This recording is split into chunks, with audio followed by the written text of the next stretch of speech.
ایک بہت بڑے عالم تھے یحییٰ خان.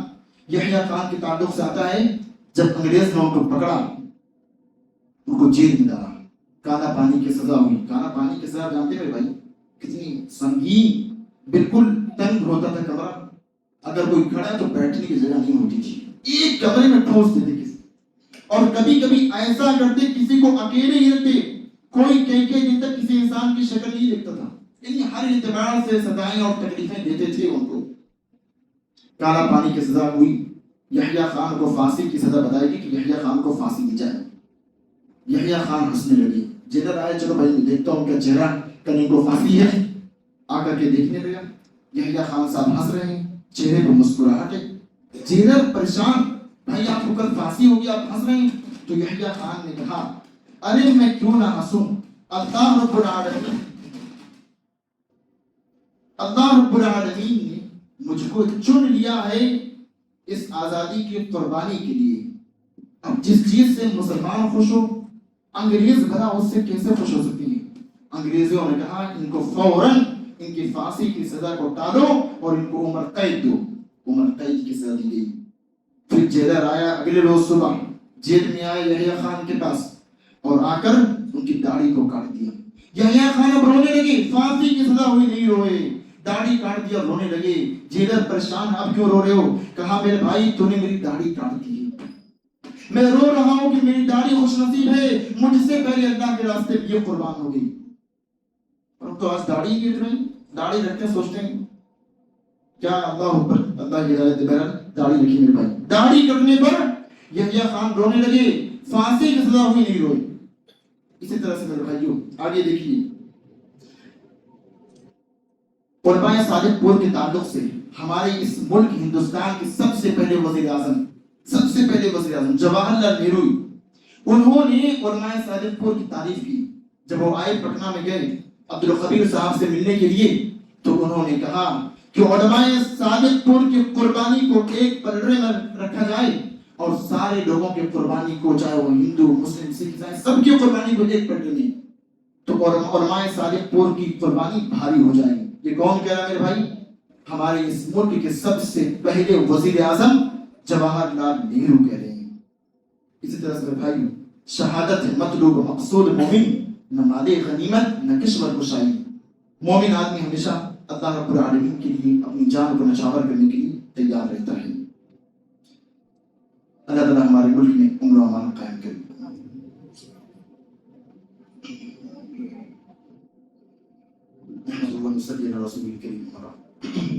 میرے بھائیوں, دیش میں ہمارے ملک میں آزادی 1947 سے پہلے ہی مل چکی ہوتی. اگر بیگم محل کے ساتھ, بہار کی حضرت بیگم محل کے ساتھ نیپال کے گورکھوں نے بغاوت نہ کی ہوتی, ہمارے ملک کو آزادی 1947 سے پہلے مل چکی ہوتی.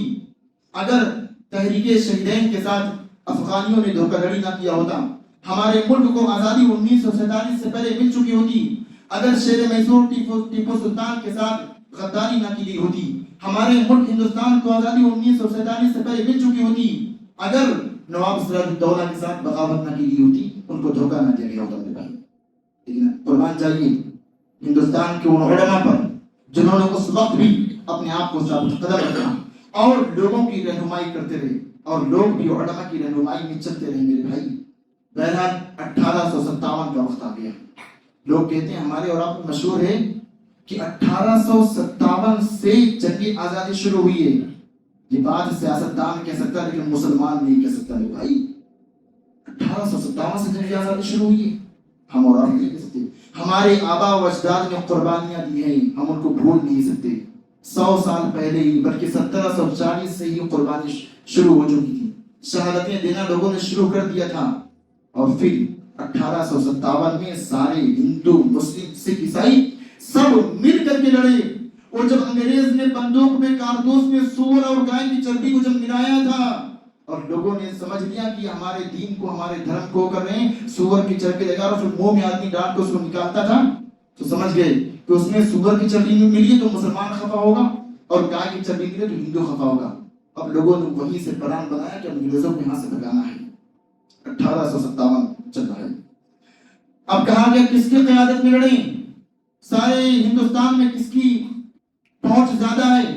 لوگوں نے کہا ایک بادشاہ ہے، آخری بادشاہ ہے، بوڑھا ہے، ضعیف ہے، کمزور ہے، عمر بھی زیادہ ہو چکی ہے، اس کے اندر کچھ دم نہیں، لیکن نام اس کا ہے، نام اس کا بہادر شاہ ظفر۔ بوڑھا آدمی ہو چکا تھا، بالکل بڈھا، لیکن سارے ہندوستان کے لوگ، کیا ہندو، کیا مسلم، کیا سکھ، کیا عیسائی، سب تیار ہو گئے بہادر شاہ ظفر کے پیچھے لڑنے کے لیے۔ اور بہادر شاہ ظفر نے کہا ٹھیک ہے میرے بھائی، چلو لڑتے ہیں انگریزوں کے خلاف۔ اور پھر لڑائی شروع ہوئی، بہت گھمسان کی جنگ ہوئی، جگہ جگہ لوگوں نے جو انگریزوں کے چکے چھڑائے ان سے لوہا دیا، ان کو شکست دی، لیکن بالآخر بہادر شاہ ظفر اور کچھ لوگ پکڑے بھی گئے، اور بہادر شاہ ظفر کو ان کے محل میں ان کے خلاف مقدمہ چلایا گیا۔ اور بہادر شاہ ظفر کو جب ان کو ان کے محل میں رکھا گیا، مقدمہ سنایا گیا، تو ان کے 4 شہزادوں کو قتل کر کے ان کا سر ایک تشتری میں پیالے میں پیش کیا گیا۔ ذرا سوچیے، بوڑھا باپ ہے، باپ کے لیے سب سے غم زدہ جو بات ہو سکتی دنیا میں، اپنے جوان بیٹے کا کندھا اٹھائے۔ اور بہادر شاہ ظفر خود بوڑھا ہو چکا ہے، 4 بیٹوں کا اس کا سر کاٹ کر کے ناشتے کے وقت تشتری میں پیالے میں رکھ کر کے سجا کر کے دیا گیا، لو ناشتہ کرو۔ اسے صبر کیا ہوگا بادشاہ نے، وہ تھا بہادر شاہ ظفر۔ اور پھر گرفتار کر کے اس کو برما میں رنگون کی جیل میں بھیج دیا گیا۔ بھائی وہ کہتا رہا، تڑپتا رہا کہ مجھے ہندوستان بھیجو، میرا آخری وقت ہے، میں چاہتا ہوں اپنے ملک میں مروں، اپنے ملک کی مٹی میں دفن ہوں، لیکن لوگوں نے اس کو اجازت نہیں دی۔ بہت بڑا شاعر تھا بہادر شاہ ظفر، کہنے لگا لگتا نہیں ہے دل میرا اجڑے دیار میں، لگتا نہیں ہے دل میرا اجڑے دیار میں، کس کی بنی ہے عالم ناپائیدار میں، ان حسرتوں سے کہہ دو کہیں اور جا بسیں، ان حسرتوں سے کہہ دو کہیں اور جا بسیں، اتنی جگہ کہاں ہے دلی داغدار میں، عمر دراز مانگ کے لائے تھے 4 دن، 2 آرزوں میں کٹ گئے 2 انتظار میں، کتنا ہے بد نصیب ظفر دفن کے لیے 2 گز زمین مل نہ سکی کوئی آدمی۔ بادشاہ جو 800 سال تک جن کے آبا و اجداد نے حکومتیں کی، اس کو دفن ہونے کے لیے اپنے ملک میں زمین نہیں مل سکی میرے بھائیوں۔ اب ہماری تاریخ کی سب سے اہم شخصیت مولانا ابوالکلام آزاد رحمۃ اللہ علیہ کے بارے میں اگر نہ بولوں تاریخ مکمل نہیں کر سکتی۔ مولانا ابوالکلام آزاد رحمۃ اللہ علیہ بہت بڑے عالم تھے، محدث تھے، مفسر تھے، فقیہ تھے، دراندیش تھے، سیاستداں تھے۔ مولانا ابوالکلام آزاد رحمۃ اللہ علیہ جیسا آدمی ہندوستان میں کبھی کبھی پیدا ہوتا، اور یہ ہندوستان میں پیدا بھی نہیں ہوئے تھے، مکہ شریف کے، اور پھر مکہ سے یہاں پہ آئے۔ مولانا ابوالکلام آزاد رحمۃ اللہ علیہ میرے بھائی یہ مکہ میں پیدا ہوئے، لیکن ہندوستان میں آئے، ہندوستان میں بسے، ہندوستان کے لوگوں کو فائدہ پہنچایا۔ اور مولانا ابوالکلام آزاد رحمۃ اللہ علیہ ان لوگوں کی قیادت کر رہے تھے جو ہندوستان میں رہ گئے جب پارٹیشن ہوا، اور گہرا زخم جب ہندوستان کے سینے پر لگا میرے بھائی، اور جب ملک کو بانٹا گیا، جس کا زخم آج بھی ہمارے سینوں میں ہے، جس کا درد آج بھی ہم محسوس کرتے ہیں، جب ہم چلتے ہیں تو ہم دیکھتے ہیں ہمارے ساتھ بھید بھاؤ کیا جاتا ہے۔ جب کوئی مسلمان نکلتا ہے داڑھی ٹوپی کرتا پجامہ میں، وہ محسوس کرتا ہے کہ وہ مسلمان ہے۔ کوئی مسلمان ہو ٹی وی پہ جائے تو اس کو مارا جاتا ہے، تھپڑ رسید کیا جاتا ہے، کیوں؟ وہ مسلمان ہے۔ جن لوگوں نے ہندوستان کو بانٹا میرے بھائی بہت اچھا کام نہیں کیا، ہمارے ملک کو بانٹ کر کے مسلمانوں کو کمزور کیا ہے۔ اور یہی وجہ تھی مولانا ابوالکلام آزاد رحمۃ اللہ علیہ جیسا دراندیش، آگے کی چیز کو سمجھنے والا، اللہ نے اس کو دماغ دیا تھا۔ مولانا ابوالکلام آزاد رحمۃ اللہ علیہ دلی کی جامع مسجد کی سیڑھیوں پر کھڑے ہو گئے اور خطبہ دینے لگے، اے مسلمانوں، میں نے قلم اٹھایا، تم نے میرے قدم کو قلم کر دیا، میرے ہاتھ کو قلم کر دیا، میں نے چلنا چاہا، تم نے میرے پاؤں کو کاٹ دیا، میں نے کروٹ لینی چاہی، تم نے میری کمر کو توڑ دیا، ارے تم کہاں جا رہے ہو؟ مولانا ابوالکلام آزاد رحمۃ اللہ علیہ نے لوگوں کو مخاطب کیا اور کہا کہ ابھی کل کی بات ہے کہ جمنا کے کنارے تمہارے قافلے نے وضو کیا تھا، رکتے رہے، اور مولانا کی بات کا یہ اثر ہوا، ہزاروں لوگوں نے مولانا صاحب کی بات پر رک گئے، ہندوستان اور پاکستان میں، پاکستان بن کر کے میرے بھائی ہمارے اور آپ کے لیے فائدہ ہوا؟ سوائے نقصان کے کچھ نہیں ملا۔ لمحوں نے خطا کی تھی، لمحوں نے خطا کی تھی، صدیوں نے سزا پائی، آج ہم اس درد کو محسوس کرتے ہیں، ہندوستان میں درد کو محسوس کرتے ہیں۔ بلکہ میں آپ کو بتاؤں، سیاسی باتیں نہیں بتا دے رہا ہوں، اس ملک میں جس نے ملک کو بانٹا نا، اس کو پرائم منسٹر وزیر اعظم کی کرسی بھی پیش کی گئی، تم ملک کو مت بانٹو، تم وزیر اعظم بن جاؤ، لیکن اس کم وقت میں اس نے ملک کو بانٹا اور پھر آج ٹکڑے کر دیا ہمارے میرے بھائی، اور جس نے ٹکڑے کیا اللہ نے اس کے ٹکڑے کر دیے۔ دیکھیے آج اس کے ٹکڑے بنے نا، بنگلہ دیش نیا ملک بنا اور بہت قریب ہے ایک اور ملک بن جائے بلوچستان کے شکل جو اپنے بھائی کو تکلیف دے بنا کیسے سکون میں رہ سکے۔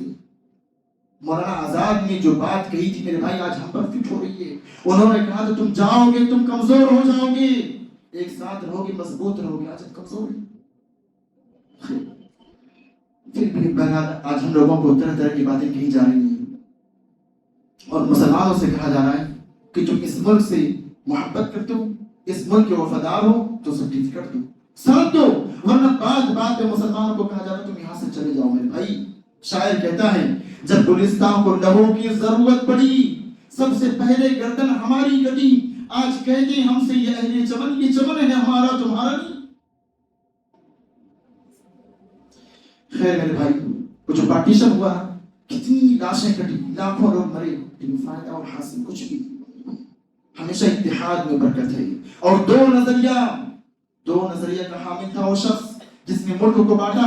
مولانا آزاد رحمت اللہ علیہ یہ کہتے تھے کہ ہندوستان ایک نظریے کا حامل ہے، اس ہندوستان میں ہندو اور مسلمان ایک ساتھ رہ سکتے ہیں، اگر رہتے تو پارٹیشن نہیں ہوتا، لاکھوں لوگ مرے نہیں ہوتے۔ اور چند مہینہ پہلے جب وہاں پہلگام میں حملہ ہوا، وہاں کے جنرل نے جو بات کہی تھی میرے بھائی، اس نے بھی دو نظریے کی بات کی تھی، ہندو اور مسلمان ساتھ نہیں رکھتے۔ اس کے تھوڑے دنوں کے بعد، ایک ہفتہ 10 دن کے بعد حملہ ہوا۔ دو نظریہ کے حامی ہندوستان میں نہیں میرے بھائی، ہمیشہ ہندو اور مسلمان ساتھ میں رہ سکتے ہیں۔ 1000 سال کے مسلمانوں کی تاریخ ہے، ان کا وہ نظریہ غلط ہے میرے بھائی۔ خیر اللہ رب العالمین لوگوں کو سلامت رکھے، ہمارے ملک کو سلامت رکھے، اور اللہ رب العالمین جو ہے جب تک ہمیں دنیا میں زندہ رکھے دین و ایمان پر رکھے، خاتمہ بالخیر فرمائے، آمین۔ ان الحمد لله نحمده ونستعينه ونستغفره ونؤمن به ونتوكل عليه ونعوذ بالله من شرور انفسنا ومن سيئات اعمالنا، من يهده الله فلا مضل له ومن يضلل فلا هادي له، واشهد ان لا اله الا الله وحده لا شريك له، واشهد ان محمدا عبده ورسوله، ان الله وملائكته يصلون على النبي يا ايها الذين امنوا صلوا عليه وسلموا تسليما، اللهم صل على محمد وعلى ال محمد كما صليت على ابراهيم وعلى ال ابراهيم انك حميد مجيد، اللهم بارك على محمد وعلى ال محمد كما باركت على ابراهيم وعلى ال ابراهيم انك حميد مجيد۔ عباد الله رحمكم الله، ان الله يأمر بالعدل والإحسان وإيتاء ذي القربى وينهى عن الفحشاء والمنكر والبغي يعظكم لعلكم تذكرون، اذكروا الله يذكركم وادعوه يستجب لكم، ولذكر الله تعالى أعلى ولذكر الله أكبر، والله يعلم ما تصنعون۔